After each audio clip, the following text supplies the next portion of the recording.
Selanjutnya kita masuk ke narasumber yang ketiga, adalah Deputi Direktur Bidang Kepesertaan Korporasi dan Institusi BPJS Ketenagakerjaan dengan judul KNK sebagai Mitra Strategis memastikan pentingnya perlindungan jaminan sosial pada masa pandemi COVID-19. Itu Bapak Sainuddin AK MM, QIA CFE CA. Menyelesaikan pendidikan formal S2 di program Pasca Sarjana Manajemen Asuransi Universitas Gunadarma Jakarta. Dan mengawali karir di Badan Pengawasan Keuangan dan Pembangunan BPKP sebagai Auditor General Audit, Operasional dan Fraud Audit. Sertifikasi dan gelar profesi beliau adalah QIA Qualified Internal Auditor, CFE Certified Fraud Examiner dari Association of Certified Fraud Austin, USA, dan CA Chartered Account. Waktu dan tempat kepada Bapak Sainuddin kami silahkan dengan waktu 10 menit. Ya, makasih Bu Hani, Bu Moderator. Assalamualaikum warahmatullahi wabarakatuh. Waalaikumsalam. Selamat pagi, salam sejahtera untuk kita semua. Yang terhormat para narasumber yang tidak bisa saya sebutkan satu persatu. Kemudian para pengurus KNK ya, Pak Hari dan timnya, Pak Teddy. Kemudian teman-teman dari Kemenaker dan seluruh peserta webinar pada siang ini. Izinkan kami dari BPJS Ketenagakerjaan dalam waktu 10 menit ke depan ya Bu ya, Bu Ani ya, moderator memaparkan. Lanjut saya, itu slide-nya, tolong operatornya mungkin ini, silakan. Nah jadi kami pengen mengambil tema bagaimana KNK sebagai peran mitra strategis untuk memastikan perlindungan jaminan sosial ketenagakerjaan pada masa COVID-19. Jadi kami pengen ini konteksnya dibawa ke COVID gitu. Jadi nanti agendanya kami akan sampaikan secara cepat. Ini sengaja Bu Hani dan Bapak Ibu peserta kami bikin slide-nya lengkap supaya nanti kalau dibagikan bisa dipelajari dengan lebih detail, Bu. Tapi mohon izin penjelasan saya mungkin tidak, nanti akan saya skip beberapa slide. Saya akan fokus ke beberapa slide yang penting di masa COVID saja. Jadi ada kenaikan manfaat nanti. Kemudian ini informasi, mungkin karena di sini banyak sekali teman-teman HR dari perusahaan, saya akan menginformasikan tentang adanya relaksasi iuran BP Jam Sostek. Ya. Kemudian pentingnya perlindungan Jam Sostek di masa COVID, dan terakhir nanti bagaimana KNK, kerjasama kita yang selama ini cukup apik dengan tim Pak Hari, untuk terus kita lanjutkan dan kita tularkan ke daerah-daerah ini Pak Hari. Beberapa daerah seperti Bu Novita tadi di Papua itu saya lihat berjalan sangat baik dan kami juga pernah ke sana dan mudah-mudahan di daerah lain terus kita gulirkan dan kita gelorakan ini. Semangat KNK sebagai mitra strategis, salah satunya mitra strategis kami. Lanjut. Lanjut Pak Yusuf ya, yang ini operator. Oke. Lanjut. Nah ini sekilas saja back.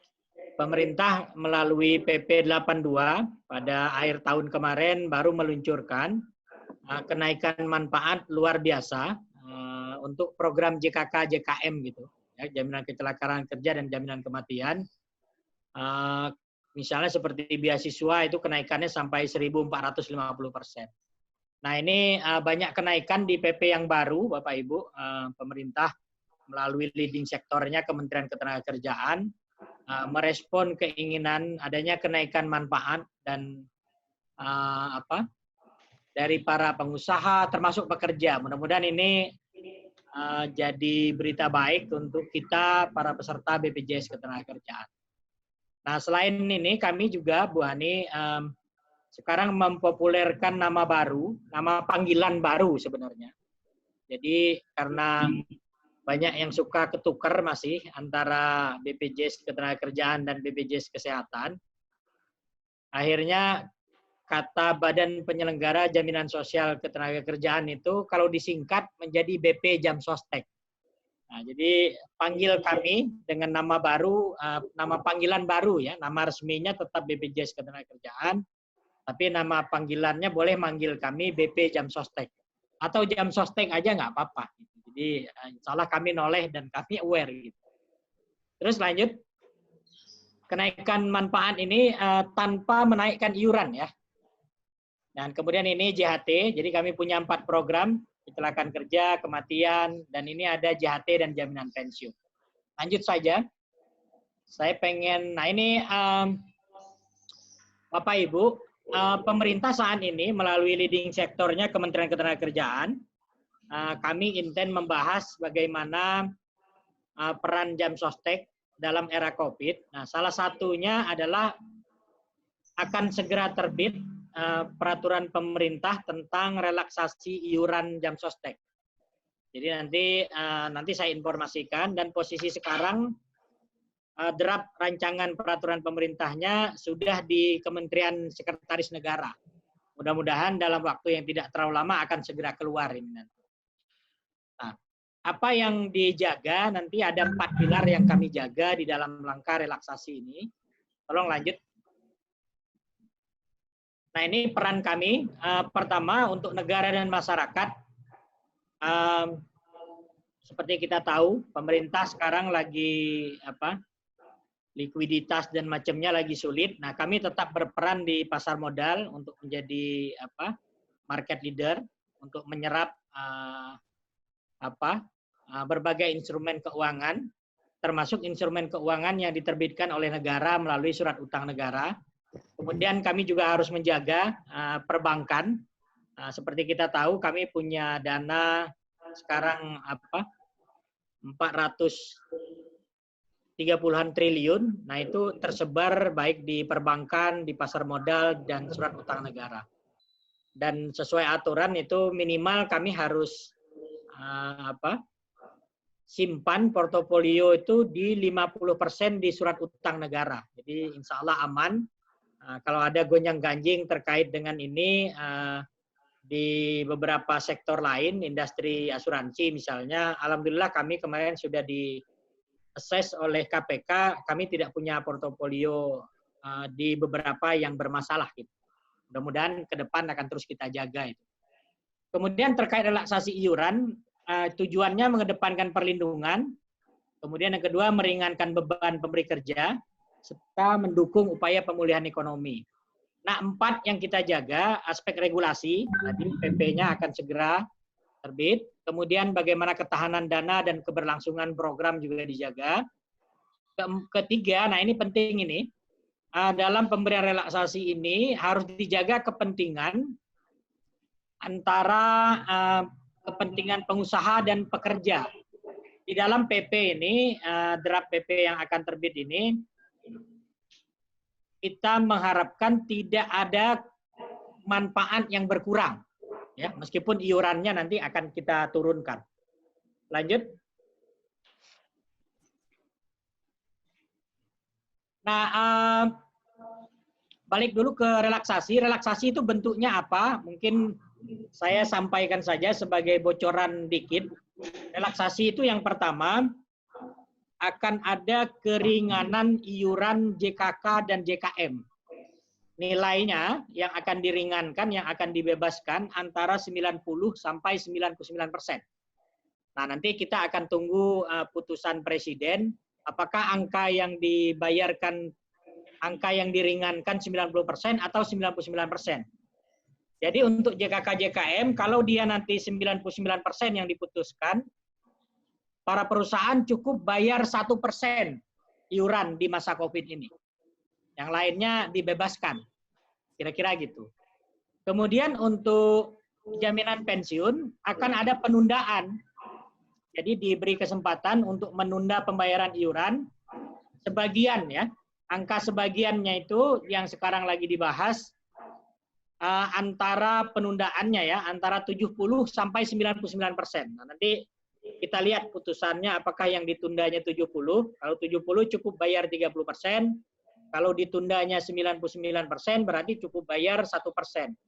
Tapi ini penundaan ya, artinya pembayarannya akan timbul di masa depan yang rencananya boleh diangsur sampai dengan 9 bulan ke depan setelah masa relaksasinya berakhir. Jadi cukup waktu untuk para pengusaha yang terkena dampak COVID untuk bernapas dulu untuk mengatur cash flow-nya. Nah, yang ketiga, kami mengurangi denda iuran dikurangin dari angka besaran 2% menjadi 0,5%. Kemudian yang ketiga, jangka waktu pembayaran juga kami perpanjang dari sebelumnya. Nah, yang lain ini saya pengen langsung ke slide terakhir yang terkait dengan peran. Yang ini nanti layanan kami di masa COVID. Jadi kami melakukan empathy call, kemudian ada lapak asik. Jadi klaimnya tanpa datang, tapi di-upload melalui email, ya, melalui sistem kami. Nanti berkasnya akan kami download, kami verifikasi. Perlindungan juga gitu. Dalam masa WFH, seperti kami sekarang WFH, Bapak Ibu juga, itu tetap mendapat perlindungan kami. Termasuk perlindungan kepada seluruh relawan, ini ada juga. Oke, lanjut. Terus ini lapak asik nanti boleh dibaca, terus lanjut aja. Terus, nah ini SIPP juga. Nah ini bagaimana peran KNK. KNK menjadi mitra strategis kami. Bahkan kami di sini hadir selain saya ada Pak Kunto. Pak Kunto sangat intens dan kadang-kadang hubungan dengan pengurus KNK pusat itu udah ini tuh, udah intim banget gitu. Jadi udah tingkatnya udah intimasi gitu kan. Kalau levelnya itu dan tentu disupport oleh teman-teman ini dari Kemenaker, Bu Hani dan Pak Anca ini. Terima kasih support kami, supportnya kepada kami termasuk dari KNK. Nah ini penting KNK ini karena KNK kan bagian dari HR yang tentu isu-isu jaminan sosial menjadi salah satu isu di situ. Itu di SDM ya. Selain masalah kuantitas, masalah kualitas, kompetensi, kemudian pola karir, kesejahteraan tentu juga menjadi penting. Nah, kalau bicara kesejahteraan, nah salah satunya selain gaji adalah bagaimana perlindungan jaminan sosial ketenagakerjaan atau perlindungan tertentu.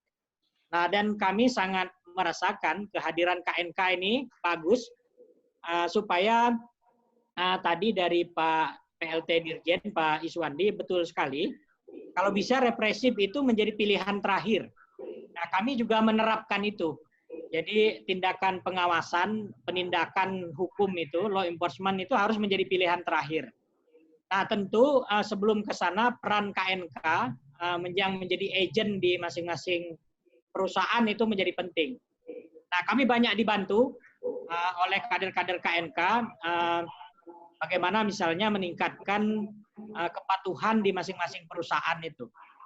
Nah, jadi juga kami menerapkan namanya compliant berbasis komunitas. Jadi compliant based on community. Jadi kami juga melakukan itu dan itu menjadi strategi utama kami mulai tahun kemarin.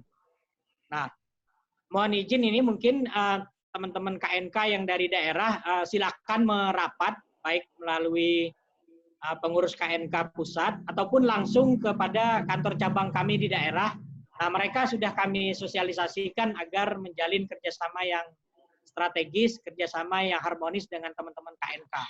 Dan tentu dengan dukungan para teman-teman pengawasan. Sebagai contoh ini di layar, kami selalu bertukar data dengan teman-teman Kemenaker, ini tim Bu Hani.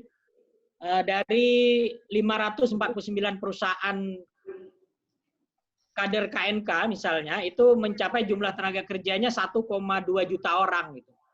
Nah itu kalau kita lihat, yang belum ikut jaminan pensiun, yang belum patuh jaminan pensiunnya tinggal 48 perusahaan lagi. Nah yang lainnya 460-nya sudah bagus kepatuhannya. Kemudian ada 41, nah itu perusahaannya entah belum ikut atau belum teridentifikasi. Nah ini contoh-contohnya. Jadi tingkat kepatuhan kami dengan kerjasama KNK ini mencapai 83,79%. Nah, tentu kita berharap ini bisa 100, Bu Hani. Dan bagaimana bisa 100? Nah, peran KNK yang ada di masing-masing perusahaan, karena mereka memahami salah satu materi pelatihan mereka kan adalah jaminan sosial ketenagakerjaan. Mungkin ini, jadi terima kasih atas kerjasamanya tim KNK dan tim Kemenaker. Mudah-mudahan ini tetap berlanjut dan kita bisa tingkatkan terus ini ya, Bu Hani maupun Pak Hari dan tim yang lainnya dari KNK. Ada Pak Rahmat, Pak Teddy yang sering kita ini. Mudah-mudahan selesai COVID ini kita bisa ketemu kembali. Mudah-mudahan kita sehat. Mudah-mudahan semua terlindungi jaminan sosial ketenagakerjaan. Mungkin itu dari kami, Bu Hani sebagai moderator. Lebih kurangnya mohon maaf. Assalamualaikum warahmatullahi wabarakatuh. Waalaikumsalam warahmatullahi wabarakatuh. Terima kasih atas penyampaian Pak Zai yang begitu menarik dan sistematis. Bapak Ibu sekalian, jadi ada beberapa poin penting dari Pak Zai yang disampaikan. Yang pertama adalah ada nama baru BPJS Jam Sostek, yaitu BP Jam Sostek. Dan poin yang kedua adalah relaksasi iuran jam sostek melalui peraturan pemerintah. Yang mudah-mudahan PP-nya ini cepat keluar ya Pak Zai. Ya, dan amin. Yang ketiga adalah peran KNK yang sangat strategis. Selanjutnya kita masuk ke paparan yang keempat, yaitu Bapak Teddy Gusmara, dengan judul materi Supply Chain Compliance Initiative. Beliau saat ini adalah Country Human Resources Manager H&M Indonesia Production Office.